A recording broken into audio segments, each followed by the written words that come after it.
Alright, Shalom. This is Ariel Ben Yasharallah down here in the Lions Den camp. First and foremost, I want to give all honor, glory, and praise to Yahweh, Bahasham, Yahweh Shah, Bahasham, Ha, Rachak, Wadash, Ma'amath. A double honor to the elders and apostles of Great Millstone who rule well and teach well. A double honor to my elder as well, a hard one by Yasharallah down here in the Lions Den camp.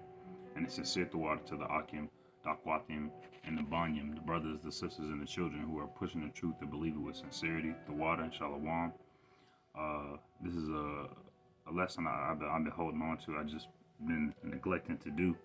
And this is I'm going to read two articles, not the entire articles, because I just want to touch on a quick point. But this is going into the sea hip that Esau is planning to get into. And this article right here says nanomedicine pioneers awarded the Kavli Prize. And going into a little bit of it, it says nano is the scale of biology. The inner working of cells and their language are built upon nanoscale interactions occurring at the cell surface or inside them. Decoding this language and understanding its rules is the goal of cell biology. Harnessing it for therapeutic and diagnostic purposes using man-made materials is the essence of nanomedicine. So, I mean, just with that one part, we already know what's up with Esau and his wicked devices. And there was another part that I wanted to get into. Hold on, let me pause this. All right, this is the part of the article I wanted to read. Expanding. Slack it down. Hold on. All right, Slack. Here it is. It says Chad Merkin at Northwestern University has been recognized for his work on diagnostics using spherical nucleic acids, or SNAs, first published in 1996. All right, and they've been working on nanotechnology, nanobiology, nanomedicine since the 70s. I think since the late 60s, early 70s. SNAs are 13 nanometer, I think that's a nanometer, gold nanoparticles. Later, he synthesized SNAs using other metals as well. Coated with non-complementary radial attached DNA oligomers. And radial means like it goes around the entire thing of it, like how it would trap a cell pretty much. And a oligomer, so like an oligomer means a glue. So it's something that goes around a cell, all right, and binds it, traps it, I'll say. He wanted to control the properties of the material using DNA and designed oligomers so that they would complement with externally introduced DNA. This will cause a nanoparticle aggregation, which means movement, and crucially color change, making these materials particularly attractive for new colorimetric sensing. All right, and then let me go to the other article. So with the first article, we see that Esau has been working on he's been working on controlling the inner workings of people's cells and people's DNA. All right, he's been doing it since, like what the article says, since the part I read said 96, but even more so in the article it says since the 70s. All right, and with this one it says photon entanglement could explain the rapid brain signals behind consciousness. Understanding the nature of consciousness is one of the hardest problems in science. Some scientists have suggested that quantum mechanics, and in particular quantum entanglement, is the key to unraveling the phenomenon. And I don't know if anybody's been looking at different science articles, but a lot of these scientists are getting into the quantum realm while trying to make quantum computers. Now, a research group in China has shown that many entangled photons can be generated inside the myelin sheath that covers nerve fibers. It could explain the rapid communication between neurons, which so far has been thought to be below the speed of sound, too slow to explain how the neural synchronization works. All right, and so just those two key parts, and that was Moab. All right, but of course Esau is going to take that and run with it. They're trying to truly trap and control consciousness. Let me go to my scriptures. All right, I'm just gonna go right to it. This is Revelation chapter 13, verse 16. It says, "And he causeth all, both small and great, rich and poor, free and bond, to receive a mark in their right hand or in their foreheads, that no man might buy or sell save he that had the mark or the name of the beast or the number of his name. Khan, and that's this is a prophecy that's about to come to pass. All right, the same way with the first lockdown and how they offered everybody the what's the name, and they gave incentives for people to take the what's the name. The same thing is going to happen when people go to when Esau rolls out this mark. All right, using their nanomedicine, their nanobiology. All right, their wicked studies that they've been doing all these years. All right. All right, this is Revelation chapter 12, verse 12. Therefore rejoice, ye heavens, and ye that dwell in them. Woe to the inhabitants of the earth and of the sea, for the devil is come down unto you, having great wrath, because he knoweth that he hath but a short time. Con. And Esau is gonna be issuing out these devices to people because he knows he has but a short time. These wicked individuals that rule the society want that much control over an individual.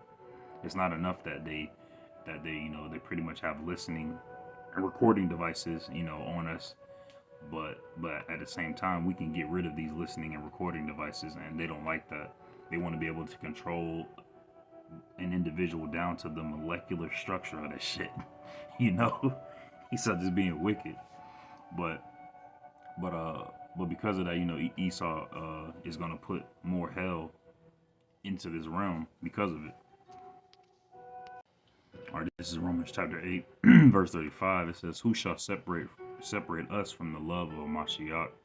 Shall tribulation, or distress, or persecution, or famine, or nakedness, or peril, or sword? And we have to make sure we keep that on the forefront of our minds in the times to come, because just like it said in Revelation 13, it says, and no man could buy or sell save he that had the mark. We as believers in the Lord, we won't be able to live as easily. Well, no, I don't say live, but we won't be able to blend into this society as easily as we're doing now. So it's going to be a little bit harder for us. But at the same time, in that distress, in that tribulation, in that persecution, or in that famine, or in that nakedness, or in that peril, or by that sword, nothing is going to be able to take the love of Mashiach away from us. Nothing is going to be able to take away the love of Yahweh Shem Yahushai, the protection, the honor, and the glory, and the mercy of Yahweh Shem Yahushai. Verse 36, as it is written, for thy sake we are killed all the day long. We are counted as sheep for the slaughter. Khan. All right. Esau and these ruling individuals, they want to do. They have been doing wicked things to our people and to their own people, to all these nations upon the earth. They are doing them right now. They have been doing them. They are doing them, and they will do even more heinous acts in the future. All right. But we have to remember that with Yahweh Shem Yahushua, there's salvation. There's also mercy as well. Verse 37, nay, in all these things we are more than conquerors through him that loved us. All right, more than conquerors. A lot of Israelites on the streets, they like to proclaim themselves. Also, a better way of putting it is they have bones, they have flesh, they have sinews and stuff like that, but they don't have the breath of life from Yahweh Shem Yahushua. They're on their feet like a great and exceeding army, but they're not truly giving. They're not truly showing the light of Yahweh Shem Yahushua. All right, they're just conquerors, pointing at people, cussing at people, making themselves, look like they look the part, but they're not truly of the part. Verse 38, for I am persuaded that neither death, nor life, nor angels, nor principalities, nor powers, nor things present, nor things to come, nor height, nor depth, nor any other creature shall be able to separate us from the love of Yahweh, which is in a Mashiach, Yahushua, our power, right? And we have to remember that. We always have to keep that on the forefront of our mind, because there are so many distractions out here. There's so many things that can distract you. I'll say that. All right, and this is First Maccabees, chapter. Man, what chapter is this? Chapter 1. It's like it. Chapter 1, verse 41. This says, moreover, King Antiochus wrote to this whole kingdom, wrote to his whole kingdom that all should be one people. All right, and that's what America wants. Well, that's what America is. All right, they call it the melting pot, but at the same time, everybody is an American. You can be an African American, you can be a German American, you can be a Chinese American, you can be whatever you want as long as you are an American. Verse 42, and everyone should leave his laws. So all the heathen agreed according to the commandments of the king. Yea, many also of the Israelites consented to his religion and sacrificed unto idols and profaned the Sabbath. And that's we're dealing with the same thing right now. All right, Nate from IUIC, he is in league with the government of this place. All right, giving into their philosophies, profaning the Sabbath. All right, teaching that the Sabbath isn't to the new moon, but it's according to the full moon. They call the full moon the new moon, completely off. All right, but nonetheless, profaning the Lord. What's the name? Guerrilla Hebrew of Sakari. All right, they like to go to camp with guns. All right, putting no faith and hope in Yahweh Hashem Yahushua. Just, no faith. Profane. Verse 44. For the king has sent letters by messengers unto Jerusalem and in the cities of Judah, that they should follow the strange laws of the land. And that's what our people are doing right now, following the strange laws of the land. All right, but we need to go back into the laws of Yahweh Hashem Yahushua. Go back into the law, statutes, commandments.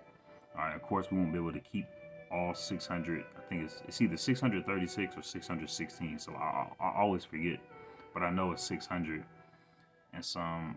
But keep all those laws to the best of our ability, because we are human and we do fall short of the grace. We won't be able to keep all of them, but at the same time, we can do our best to keep as many as we can. Or strive for perfection, strive to perfection, and then Yahweh Hashem Yahushua is going to pick up our slack. I don't say pick up our slack, but at the same time, is going to give us grace. 45, and forbid burnt offerings and sacrifice and drink offerings in the temple, that they should profane the Sabbath and festival days. And that's what's going on right now. 2/3 of our people are profaning the Sabbath and the festival days. Even the Israelite camps that say that they're of Israel, they do the same thing. I think, what's the name? They being all black. ISUBK. They still slaughter goats. They still do animal sacrifices during the Passover, which is it's not so. You can't have a better sacrifice than Yahushua. Nothing is gonna top that. That's why when you do profane yourself or dishonor yourself or go against the law, statutes, commandments of Yahweh, you say Yahweh in the name of Yahweh Shai. Yahweh Bahasham Yahweh Shai, coming in the name, coming in the image of His Son. I don't say coming in the image of the Son, but praying to Yahweh Shai to forgive you of those sins, and then step into Yahweh in the image of Yahushua, rather than just our vain, filthy vessels, like it. Verse 46, and pollute the sanctuary and the holy people, set up altars and groves and chapels of idols, and sacrifice swine's flesh and unclean beasts, that they should also leave their children uncircumcised, and make their souls abominable with all manner of uncleanliness and profanation. It's like a profanation, profane and an nation, profane, to the end they might forget the law and change all the ordinances. And whosoever would not do according to the commandment of the king, he said he should die. In the self same manner wrote he to his whole kingdom, and appointed overseers over all the people, commanding the cities of Judah to sacrifice city by city. And then many of the people were gathered unto them, to wit, I think that means witness, everyone that forsook the law, and so they committed evils in the land, and drove the Israelites into secret places, even wheresoever they could fly for succor. We have to, and right now, the hopeful elect and the 1/3 men, women, and children who believe in Yahweh Shem Yahushai, we are going to flee from the rest of our people that's doing all this.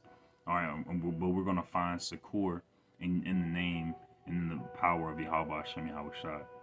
I've been seeing a lot more of these Yah Israelites pop out more, and they're starting to say that there shouldn't be no men in the camps. There shouldn't be no camps out there teaching. So but they're trying to say that the men out there on the highways and byways shouldn't be out there on the highways and byways, which is completely going off, because through the foolishness of preaching we shall be saved. We have to go out there on the highways and byways. Wisdom has to cry out in the streets. So it's just I felt like we get one more scripture. Right, and this is Ephesians chapter 2, verse 1. I'm bringing this out just to show the wickedness of Esau and those who follow down his path. Ephesians chapter 2, verse 1. And you have he quickened, we who are awakened to the knowledge of Yahweh Shem Yahushai, and to Israel, who were dead in trespasses and in sins, wherein in time past you walked according to the course of this world. So we did walk according to the course of this world. We were celebrating these folly days, profaning the Sabbaths, the same as doing the same thing that everybody else is doing in the world, according to the prince of the power of the air, which is Esau. It's like you had an interruption, but I'm gonna restart. This is Ephesians chapter 2, verse 1. And you hath he quickened who were dead in trespasses and sins, wherein in times past you walked according to the course of this world, according to the prince of the power of the air. That's Esau, with all these radio waves and microwaves that they have that they've mastered. That's colluding with the that they took a year or so ago. Years ago. According to the prince of the power of air, the spirit that now worketh in the children of disobedience. And that spirit is now working in the children of disobedience. And Esau, these heathens that's going along with the path of Esau, and 2/3 of our people who are following the same spirit as Esau. But I just wanted to bring this lesson out, touching on the C-hip that's about to get pushed on, that they've been working on and perfecting. All right. So I pray and hope this lesson was edifying. Shalom.